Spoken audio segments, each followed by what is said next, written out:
Hi, and welcome to the What's Cooking Show. I'm your host today, Joey Quibido with Piggly Wiggly and Cash Saver in Opelousas. And this is my lovely wife, Paula. And Jason? And I'm Chef Jason Huguet from the Steamboat Warehouse right down the road in Washington, Louisiana. And today we're going to be making some little beef tournedos with a little Cabernet demi-glace and some mushrooms, some shallots, and some little seared foie gras. And so we're going to go and look around and get our ingredients list together. And we're going to tell you why some of these ingredients are really important to this dish. All right, Joey, so one of our ingredients on our dish in our sauce is going to be mushrooms. Today we're going to use a portobello mushroom. We're going to stick to these mushrooms. Actually, these are a little, pretty much a baby bella. And so it's just a smaller version of the portobello mushroom. We're not going to go with the button mushrooms. We just want a little exoticness and a little different flavor for the dish. Well, Jason, as you can see, we got a wide selection of olive oils here at Piggly Wiggly on the north side. What kind would you like to use in your dish? Well, they have two different types of olive oil that you can actually use for this dish. You can use an extra virgin olive oil, which is actually the oil that comes from the first pressing of the olives. If you're looking at price to being an issue, you can go with a pomace oil, which is actually olive oil that's from the second pressing of the olives. It will serve the same purpose. Pomace is used mostly in cooking. The extra virgin is used more so in for flavors, like in vinaigrettes and stuff like that. But I like to use the real flavorful kind for this dish. So we're just gonna get a nice, really good Pompane. We're gonna go with that one. Great. How's that? Paula's brought us over to the beef area of the store. Jason, what's the perfect cut that you use for your recipe? Well, today what we're gonna use, beef tournedos are actually really petite fillets. They usually come from the end section or the end cut of the whole beef tenderloin. So we're gonna try to get some 3 to 4 ounce little petite fillets. Something like this looks about right. So I think that would probably be perfect for what we're gonna be using today. So I say let's go ring them up and go get to cooking. Okay. Okay, Jason, this is the wine section of the store. We're looking for a red wine to go in your dish. Which one would you prefer to use? Well, you got a nice selection here. You have whites, any kind of whites. You got champagnes. You got a couple of different reds, varieties. What we're going to use today is a Cabernet, which goes a lot better with the little red meats. The whites would be more if we're doing seafood or chicken, maybe pork, depending on sauces that are paired with it. But today we're going to use, I think we're going to choose this one right here, the Kendall Jackson Vintner's Reserve. It's good Cabernet. And I mean, it's the best way to complement any meal. So I say we get this one, and we can have a glass of wine with it. There you go. Let's go ahead and head to the boat and get to cooking. How about that?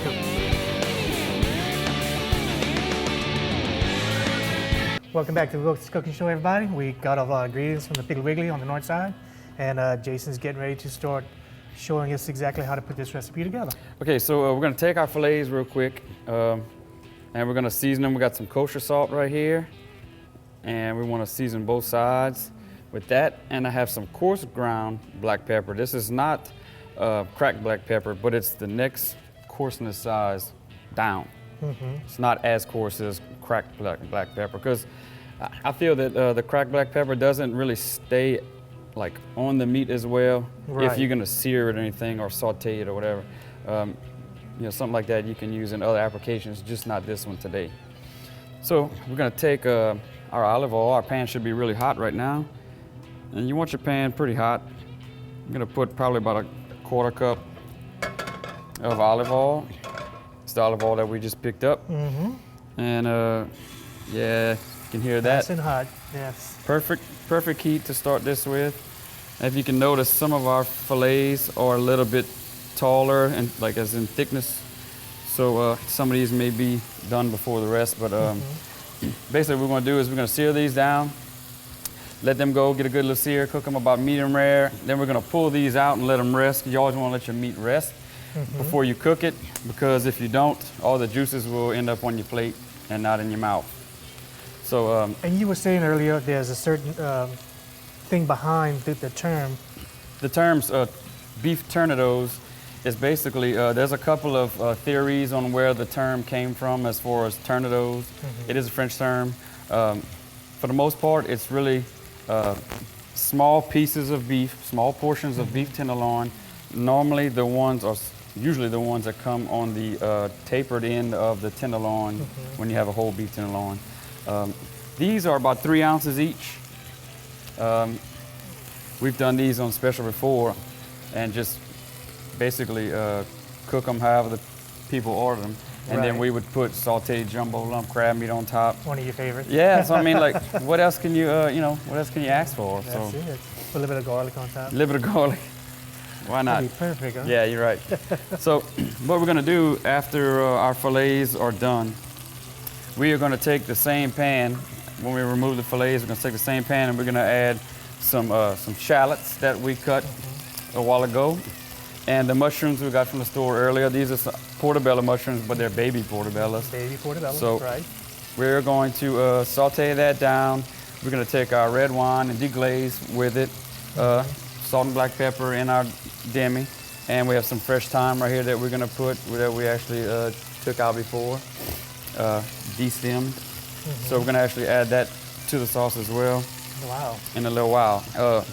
Lastly, we're gonna actually serve it with our foie gras, and which we was discussing before off camera, that it's really just fatty duck liver, is what it is.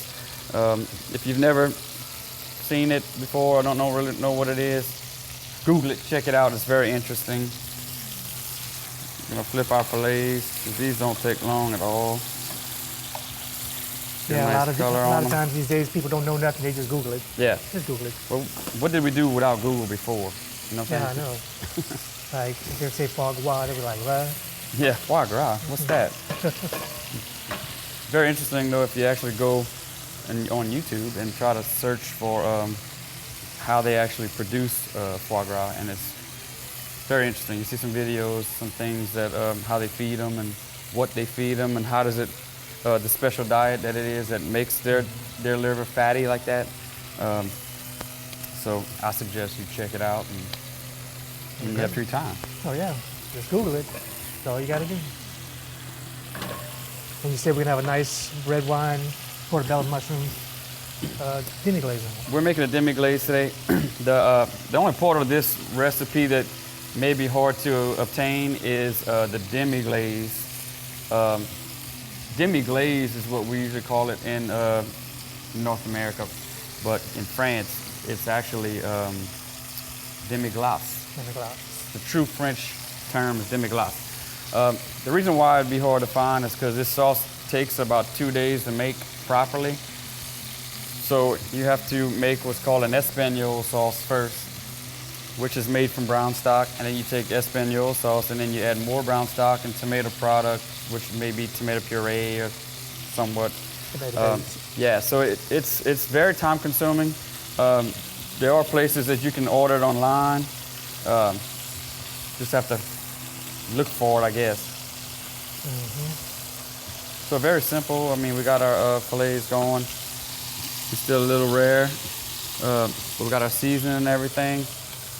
To me, it's the simplest way to go, and probably my favorite way is just when I cook steaks at home, kosher salt and cracked black pepper. That's it. Of course, they have the smoked sea salts. If you want to experiment with those, you can try. You got Montreal seasoning. Right. All kind of seasoning that you want, but basically. Yeah, those are good. I love Yeah. Montreal steak seasoning is great to me too. Yeah. But I say, why don't we go ahead and we're gonna finish up our fillets and we're gonna pull them off, and then when we come back, Okay. we'll go ahead and start our sauce. Sounds great. How we do that? So join us back for more What's Cooking in just a few minutes.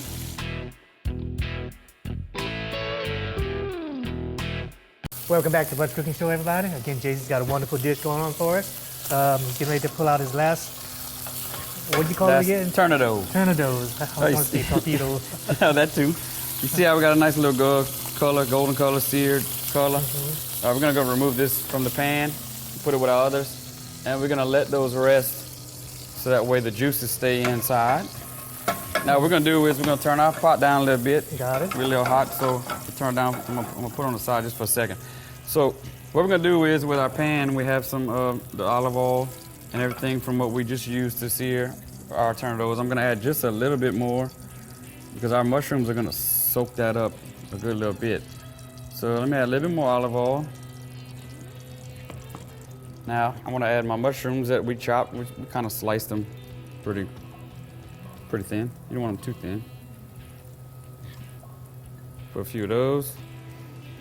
Now we're actually gonna take this shallots that we minced up. Shallots are it's in the onion family, but it has more of a onion / garlic flavor. I love some good shallots. You see this a lot in classical French cuisine cooking. We'll put that on the side.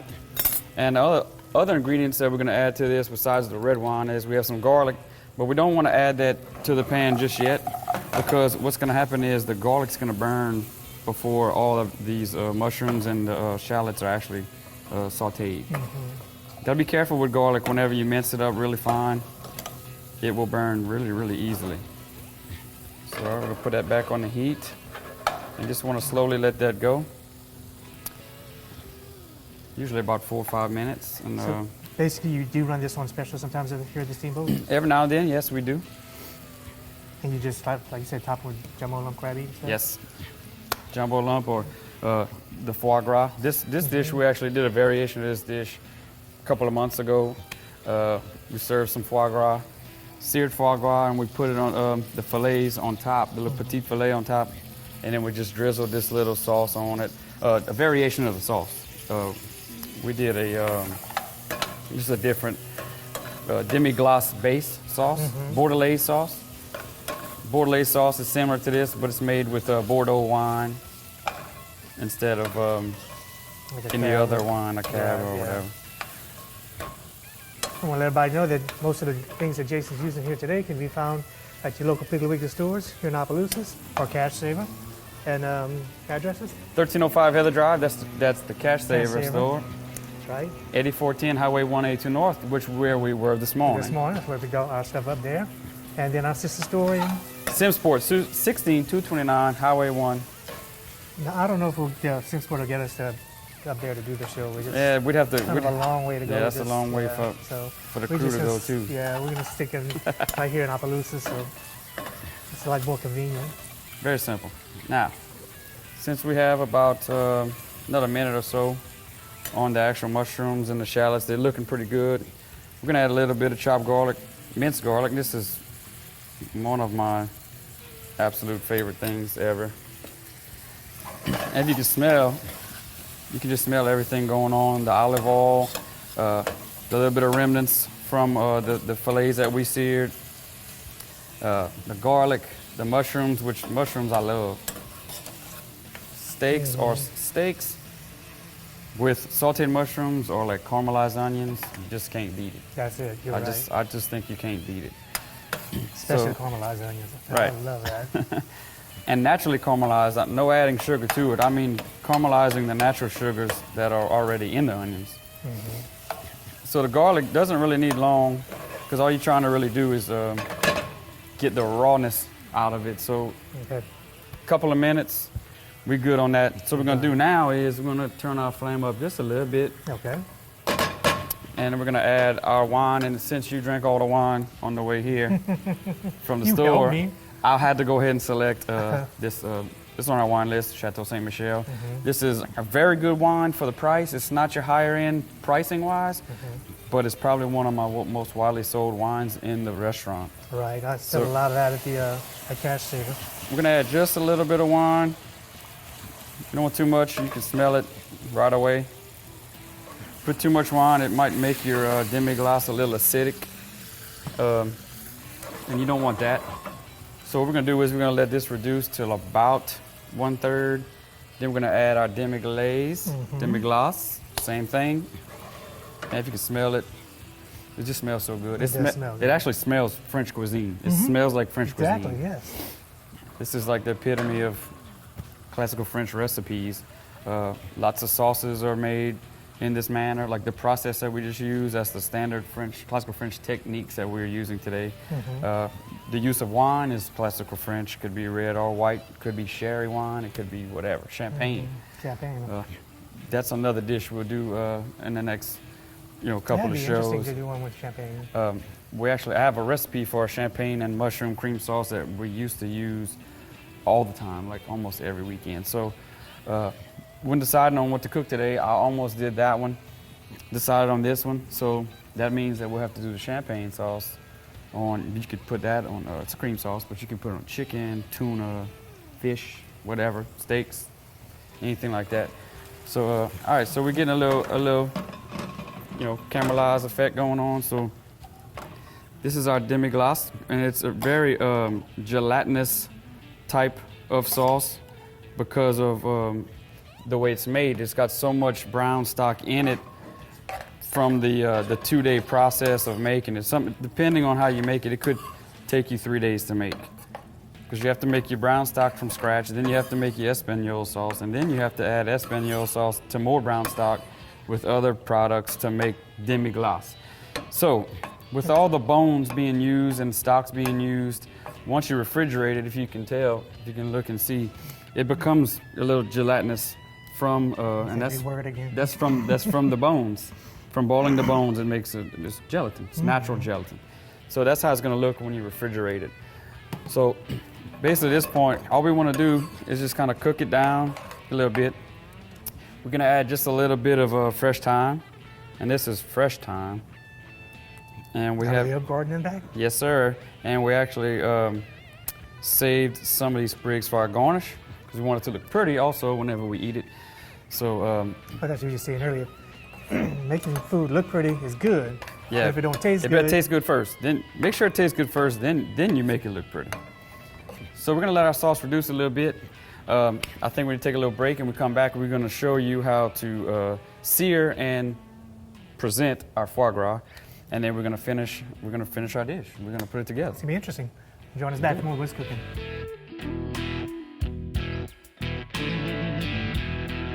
Welcome back to the What's Cooking Show, everybody. Jason's going to be finishing up our dishes here today.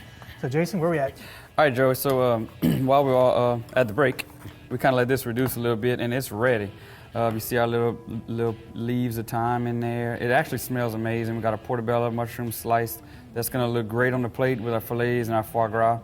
And so we're going to just turn this off real quick. It's done. Okay. It's ready to go. If you take that out, there you go. And I'm going to move this over. Now we have our little cast iron skillet. It's a lipless cast iron skillet, and it's one of my favorite pieces of equipment in my kitchen. So we're going to take our foie gras, and you want to remember that this is so fatty to where if you continue to cook it, it will cook down to nothing except oil. So you want to be careful not to overdo it, especially if you're going to get foie gras and do it in the oven. In some way you can get a whole lobe, stuff like that. Today we're just going to take, these are 1.5 ounce pieces. You can order them and sliced already, whole lobe. You can get 2 ounce slices, stuff like that. Let's cut this off a little bit lower. Okay. And we're going to go ahead and we're going to take our knife, because it's all about presentation, right? So we want to take our knife and put a little score on these. And you don't have to do both sides, but why not? We're here and we have the knife. That's right. And like you said, presentation one thing, but it's got to taste good. Exactly. We know it's going to taste good. Right. So I'm not going to do all of these scoring-wise, because we just need some for presentation today. But we are going to cook them all, because we're going to eat them all after the show. All right, so you just want to put it straight on there. It's going to make its own fat as well, so there's no use to put butter to start them or any oil or whatever. As you can see, it's already full of oil on our pan. So like I said, it's just a fatty. That's it. So what we're going to do in the meantime, let that sear. It doesn't take long, a couple of minutes on each side. We're going to take some of our fillets, and we are going to put these in a little bit off center, because what we're going to do is we're going to put our foie gras on the side of it and actually drizzle. This one's a little rare. I like mine a little to the rare side. As you can see, wow, very simple, very quickly. See how dark they get that fast? And you want to cook them about medium on the inside. You just want it warm on the inside. You don't want it overdone. Right. But you do want a high heat to begin with. It's like you said, if you keep cooking it, it's going to go down enough. Yeah, and you can see it's going to, our little oil that's coming out of the fat that's coming out of actual foie gras, if you continue to sit here and let it sear, it's going to fill up this pan. So you want to just be careful of that. But as you can see, it doesn't take a whole long time to do. Very simple. It's gonna be interesting. Yeah, and if you've never had it before, it's not for everyone. Not everybody likes it. It's one of those things that sometimes it requires a little getting used to, you know, for your palate. It is a rich product since it's mostly fat. It's almost all fat is what it is. Yeah. Over time, from the actual feeding of the duck, you're gonna get a nice fatty duck liver. So, get him right there. So we're gonna take these two pieces right here. They're just about done. Give it another couple of seconds. You don't wanna overdo it. We want to remind everybody for the show, if you want to copy this recipe or any other recipe done on the show, you can go to our website at kdcg.com. KDCG. Click on the What's Cooking Show. You always tease me about that every week. You can cut me off. All right. Not me, but the pan. All right, so what we want to do here is we want to go ahead and just drizzle. You don't want to overdo it with the sauce, so we just want to drizzle it, and you want to be able to see the score on the actual foie gras. So we're going to put enough of this just to kind of give you a little taste of it. And then you definitely want some of those mushrooms in there. We're going to put those on top. It's going to make it look pretty. Wow. Very simple, very simple. And the only way we're going to finish it is just with a little bit of thyme sprigs. Since we use thyme in the sauce, we can garnish with the thyme. Just do it to where it won't fall down. And there you have it. That's our finished plate. A little foie gras, some tournedos of beef, our little Cabernet demi-glace. That was very simple to make, other than the getting hold of the demi-glace itself. Very simple. We forgot one thing. I don't. Forgot our wine glasses. Oh, I have some. Wait right there. Wait right there. I'm prepared. I am prepared. I am prepared. I promise. This is one thing we've done a couple times on the show, and I don't think we do it often enough. Since we're doing French food, why not? French food. Let's finish it with French wine. That's it. That's not Cheers French wine, to you. but it's wine.